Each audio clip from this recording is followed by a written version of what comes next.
avant d'avoir payé jusqu'au dernier sou.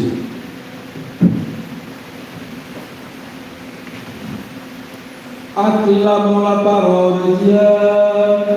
Louange à toi, Seigneur Jésus.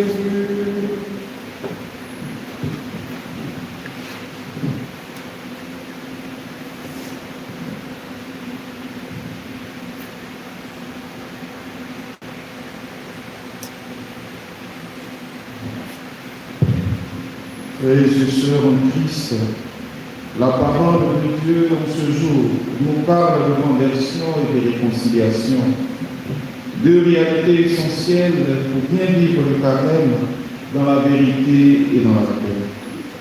En effet, dans la première lecture, le prophète Ézéchiel nous transmet une parole forte.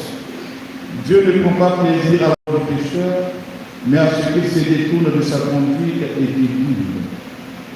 Frères et sœurs, cela est pour nous une bonne nouvelle. Car Dieu n'est pas un juge qui guette nos fautes pour nous condamner.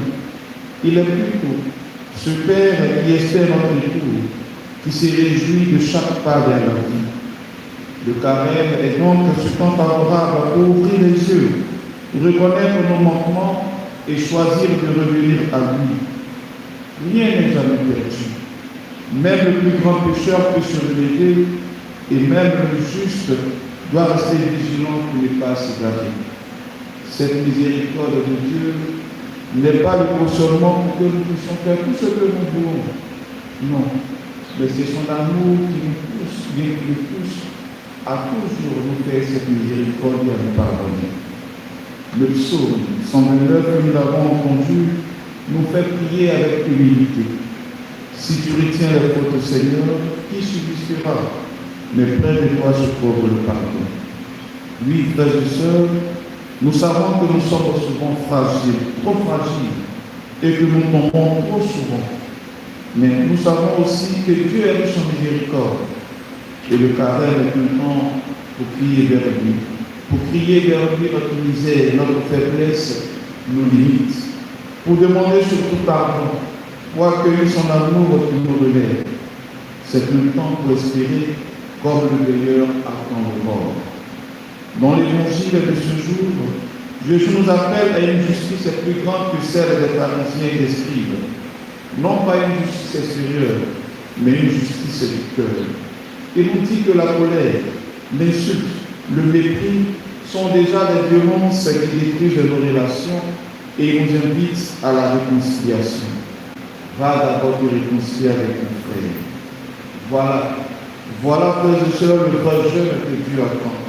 Non pas seulement des privations, mais des gestes de paix, des pardons donnés, des liens renouvelés. Le carême est un temps pour guérir nos relations, pour sortir des reculs, pour choisir la fraternité. Nous savons combien de fois nos vies sont marquées par des blessures, disputes dans les familles, entre monsieur et madame, entre madame et les enfants, entre monsieur et les enfants. Il y a toujours quelques divisions dans nos familles, divisions également dans nos communautés, conflits dans notre société en général. Jésus nous dit aujourd'hui que notre prière ne peut être sincère si nous gardons la haine dans nos cœurs, si nous portons encore les blessures et les rancunes dans nos cœurs. La pénitence véritable, c'est de se réconcilier, c'est de tendre la main, c'est de chercher la paix. Ce n'est pas facile, certes, mais c'est le chemin pour la véritable liberté. Et c'est là que Dieu nous attend au cœur de ce carême, au cœur de ce jour. Alors aujourd'hui, accueillons l'appel de la parole de Dieu. Convertissons-nous en choisissant la vie et en évitant le mal. Espérons en Dieu qui est toujours prêt à nous pardonner et enfin réconcilions-nous pour que notre prière soit vraie et que notre carême soit fécond. Frères et sœurs, que ce temps de carême soit alors pour nous un chemin de miséricorde et de paix. Que nous puissions dire avec le psalmiste, lui, près du Seigneur est l'amour, près de lui abonde le rachat. Alors notre vie sera transformée et nous goûterons déjà la joie de Pâques. Que Dieu nous y aide. Amen.